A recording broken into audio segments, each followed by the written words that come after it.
Before we go any further, subscribe to Pure Revenge Stories and drop a comment telling me what time it is where you are right now. I read every single one.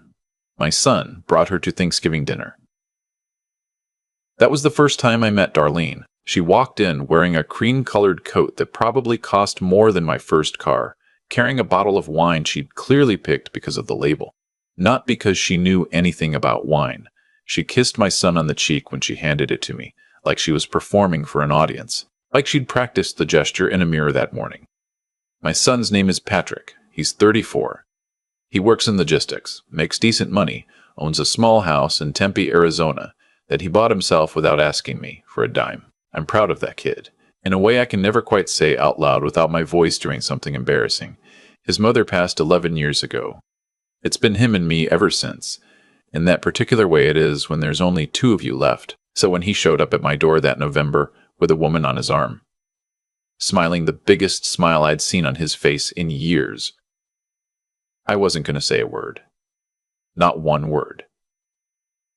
I was going to be the good father. The open-minded one. I shook Darlene's hand. I told her it was nice to meet her. I meant it. She looked around my living room the way people do when they're deciding whether a place meets their standards.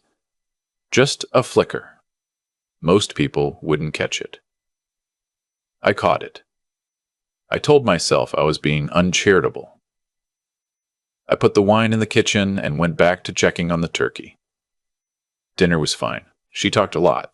About herself, mostly, but smoothly enough that it didn't feel obvious. She'd grown up in Scottsdale, gone to ASU, done some modeling in her mid-20s, then pivoted to brand consulting, which, as far as I could tell from the conversation, meant she advised small businesses on their Instagram presence. Patrick looked at her the whole meal the way a man looks at something he's afraid might disappear if he blinks. I recognized that look. I used to look at his mother that way. That was the thing that made me want to like Darlene. That look on my son's face. So I tried. Over the next 3 months, I tried. She came to Christmas. She came to my birthday dinner in February. Each time, she was perfectly pleasant, never rude, always dressed a little too well for wherever we were going. Each time, I felt that faint unease I couldn't quite name. The way you feel when a smoke detector starts chirping at 3 a.m., and you lie there telling yourself, it's just the battery. Then came the Sunday in March. Patrick called on a Friday and asked if he could bring Darlene over for lunch on Sunday. Said he had something he wanted to talk about. His voice was careful. That's the word. Like he was carrying something fragile and trying not to let on. I said, of course. I made pot roast, his favorite since he was 8 years old. I set the table properly. I was ready to hear that they were getting engaged, and I had my response prepared, warm, genuine, congratulations. Tell me everything. They arrived at noon. We sat down. We ate. The conversation was normal for about 20 minutes. Weather, his job, a trip they'd taken to Sedona the weekend before. Darlene was animated, cheerful, touching Patrick's arm every few minutes. Then she put down her fork. I've actually been wanting to talk to you about something, she said, looking at me with a smile so practiced it had its own time zone. Patrick and I have been discussing the wedding. I looked at Patrick. He was looking at his plate. We're not officially engaged yet, I said carefully. We will be, she said, and the certainty in her voice landed in the room like a stone dropped in still water. I just want to make sure we're all on the same page about expectations. I set my own fork down. What kind of expectations?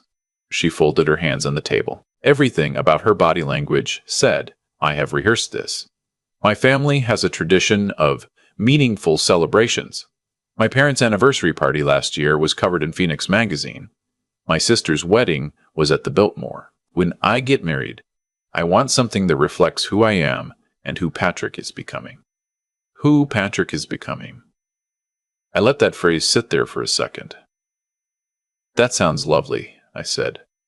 Have you two started saving for that? She smiled like I'd said something slightly naive. We've been talking about contributions from family. Specifically, we were thinking a budget in the range of $250,000, with the majority coming from Patrick's side. I want to be clear about what happened inside me at that moment, because it wasn't anger. Not yet. It was something colder. It was recognition. The smoke detector had been going off for months, and I had been lying in bed telling myself it was just the battery. It was not just the battery. $250,000. I kept my face completely still. I picked up my glass of water. I took a sip. I set it back down. That's a significant number, I said. It's a significant day, she said. And then Patrick, my son, my 34-year-old son who I had watched learn to walk in this very zip code, reached across the table and put his hand on my wrist. He squeezed once. Hard. He didn't look at me. He was looking at Darlene, nodding slightly at something she was saying about venue deposits. But his hand on my wrist said something completely different. It said, Dad. Wait.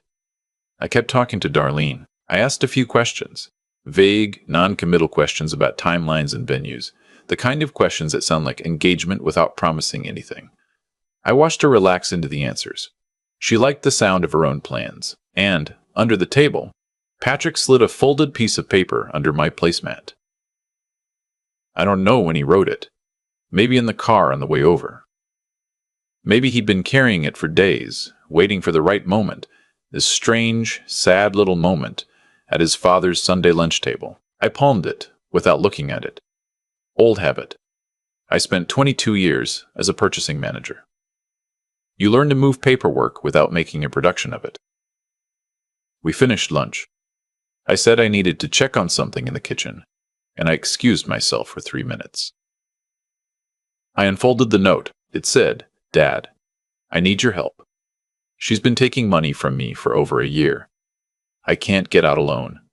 Please don't say anything today. I'll explain everything. I love you. I stood at my kitchen counter for a moment. The pot roast pan was still warm on the stove. Outside the window, my neighbor across the street was washing his truck, just a regular Sunday. I folded the note back up. I put it in my shirt pocket. I walked back to the table. Darlene, I said, I need to think about all of this. It's a lot to take in. But I'm glad you brought it up directly. I respect that. She smiled. She believed me. Patrick walked her to her car 2 hours later while I stood at the kitchen window. Then he came back inside, closed the front door, sat down at my kitchen table, and put his face in his hands. That's when I heard about the year. It started small, the way these things always do. A bridesmaid dress emergency for a friend's wedding. She'd left her wallet at home. Could Patrick cover it? She'd pay him back. He covered it. $380. She didn't pay him back, but she had an explanation when he mentioned it, something involving a billing dispute with her bank that sounded plausible enough that he let it go. Then her car needed a repair, not a small repair. A transmission problem. Unexpected. The mechanic was highway robbery, but what could you do? Patrick paid $4,200. Then her landlord raised her rent suddenly, and she needed help with the gap for 2 months while she sorted out her finances. Another $1,800. Then her mother had a health scare.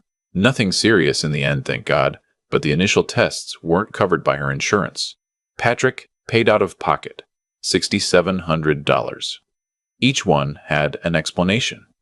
Each one was an emergency. Each one was followed by a few weeks of normalcy, of warmth, of being the woman my son had looked at across my Thanksgiving table. And then there would be another one. By the time he sat at my kitchen table that Sunday, Patrick had given Darlene $26,000. He had records of most of it. Screenshots of Venmo requests, a few receipts, a note he'd found in a drawer from when she'd asked him to write a check, directly because her PayPal was having issues. Have you ever seen any of this money come back? I asked. He shook his head. Has she ever mentioned it? Once, he said. I brought it up in December. She cried. Said she felt like I didn't trust her, that money was making things transactional, that she thought we were partners. He paused. I apologized to her. I looked at my son, this good, earnest, capable man who had bought his own house and never once asked me to bail him out. Looking at the table, apologizing for asking to be paid back. Does she know you know? I asked. No, he said. I've been pretending. For about 6 weeks, trying to figure out what to do. I asked him to send me everything. Every screenshot, every receipt, every record he had. He texted them to me that evening from the driveway before he drove home. 43 separate transactions over 14 months. I spent that week making phone calls. I have a friend named, well, it doesn't matter what his name is. He retired from the county DA's office 4 years ago after 30 years as a prosecutor. We play golf on Thursdays when the weather cooperates. I called him Monday morning and described the situation in general terms without names. He listened. He asked 3 questions. Then he said, "That's a pattern. That's not a girlfriend who borrows money. That's a pattern with a name." He recommended a private investigator he'd worked with for years. I called her that afternoon. What she found over the following 3 weeks was not entirely surprising, but it was comprehensive. Darlene had done this before. Not identically. It's never identical. But the broad shape was familiar. A man in Chandler, 3 years ago, had filed a civil complaint against a woman matching her description over a series of loans that totaled nearly $30,000. The complaint had been withdrawn after a settlement. Before that, there were whispers. Nothing documented. Just the kind of whispers that live in Venmo transaction histories, and the memories of mutual friends who never quite connect the dots. I called Patrick on a Thursday evening. I told him I needed him to come over Saturday morning, alone. He sat at my kitchen table again. I made coffee. I laid out what I had: the investigator's report, the pattern, the civil complaint, the 43 transactions he'd sent me, organized chronologically with a running total. He didn't say anything for a long time. Then he said, "I thought I was helping her." "You were," I said. "That's the whole point. She needed someone who would think that." He asked me what we should do. Not in a helpless way. Patrick has never been helpless. In the way you ask, when you've been carrying something alone for too long and you're finally ready to put it down and think straight. We talked for 2 hours. By the end, we had a plan. Not a revenge plan. I want to be clear about that. A documentation plan. A protection plan. A protection plan. Patrick stopped all contact gradually, not suddenly. Sudden stops create confrontations, and we didn't want a confrontation. He became very busy with work. He was dealing with a family situation. He was warm, but unavailable. Darlene pushed for 3 weeks, then started cycling through her repertoire. There was a car issue. There was a health thing. There was an emergency with a friend. Patrick responded kindly and did not send money. The 4th week, she stopped reaching out.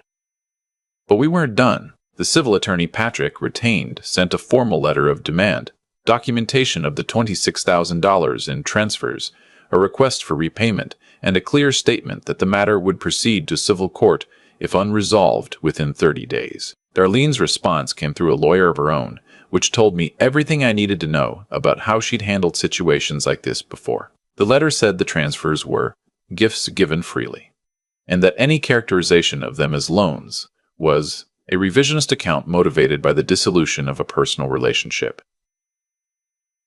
We went to civil court. The judge was a woman in her late 50s who had the specific kind of patience that comes from having heard every variety of human nonsense for 2 decades. She reviewed the documentation. She reviewed the Venmo requests.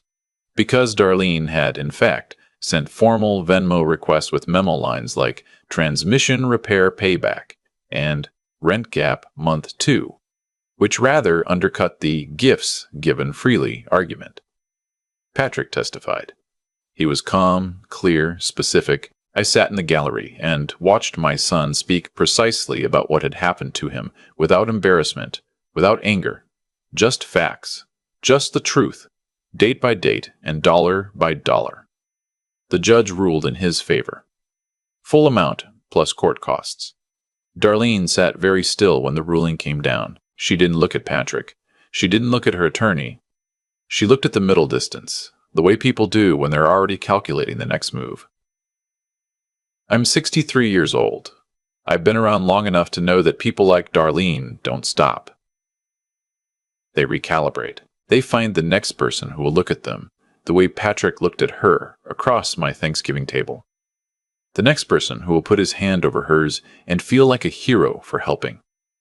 I hope they don't have a father who catches the note. Patrick called me that evening after the ruling. He sounded tired but clean, the way you sound after a fever finally breaks. "Thanks, Dad," he said. I told him there was nothing to thank me for, but I was lying. There was something. The note. That folded piece of paper he'd slid under my placemat while Darlene talked about venue deposits and meaningful celebrations. That tiny piece of paper that said, "I love you" at the end, the way he used to sign his homework when he was 7, and still thought fathers knew everything. I still have it in my desk drawer. I don't know why I kept it. I just know I'm not ready to throw it away. If you've ever sat across from someone and felt that something was wrong and talked yourself out of it because you wanted to believe, drop a comment below. I want to hear from you. And subscribe, because next week's story is one I've been sitting on for a long time. I've thought about this a lot since the court ruling came down. Not obsessively, I'm too old for obsessive. But in the quiet way you think about things when you're driving alone or sitting on the porch after dinner and the neighborhood goes still. What I keep coming back to isn't Darlene, it's Patrick. Specifically, it's the moment he squeezed my wrist. He didn't shout. He didn't flip the table. He didn't send a text full of typos from the bathroom at 2 in the morning. He sat at my lunch table, in front of the woman who had taken $26,000 from him over 14 months, and he made one small, controlled gesture. He squeezed my wrist. He passed me a folded piece of paper. He waited. That took something. I don't think people talk enough about how much it takes to stay calm when you're scared and angry and embarrassed all at the same time. Patrick had been carrying this alone for 6 weeks when he brought her to my house that Sunday. 6 weeks of pretending, of being warm to someone he knew had been running a con on him, of trying to figure out the exit without blowing it up in his face. That's not weakness. That's a kind of discipline I'm not sure I had at 34. And it worked, because he held it together long enough to get help. And because he got help, we built a case instead of a scene. A scene would have given Darlene something to deflect. Documentation gave the judge something to rule on. That's the part I think about when people ask me what the lesson is. They always want a lesson. And I get it. I want one too. I'm a 63-year-old man. I've been looking for patterns in things my whole life. But I think the real lesson here is less tidy than people want it to be. It's not watch out for people who ask for money. Plenty of people ask for money and mean it honestly. It's not don't trust anyone. Patrick trusted me, and that trust is what made any of this possible. If I had to name it, I'd say it's this. The people who take advantage of you are counting on your embarrassment. They're counting on you being too ashamed to tell someone, too afraid of looking foolish, too worried about what it says about your judgment that you fell for it in the first place. Darlene had done this before. The reason she'd gotten away with it before was almost certainly because the man in Chandler felt too humiliated to push past a civil settlement. Because embarrassment is a cage that locks from the inside. Patrick broke out of that cage by writing 6 words on a piece of paper. I need your help. I love you. That's it. That's the whole move. Asking for help before the situation became unrecoverable, trusting someone with the ugly truth, instead of managing the story alone until there was no story left to manage. I'm not a wise man by nature. I'm a retired purchasing manager from Arizona who makes pot roast on Sundays and plays golf when it's not too hot. But I've lived long enough to know that the people who come out the other side of hard situations aren't always the ones who saw it coming. They're the ones who, once they saw it, said something. Say something. That's all. To someone you trust, in whatever form that takes. A phone call, a text, a folded note slid under a placemat at a Sunday lunch table. The moment you say it out loud to another person, It stops being a secret you're protecting and starts being a problem you're solving. Darlene will recalibrate. I know that. People like her don't stop. They find the next table. But she won't find my son's table again. And if I've done one useful thing in this life, it's making sure he has always known, that my table is a safe place to pass a note.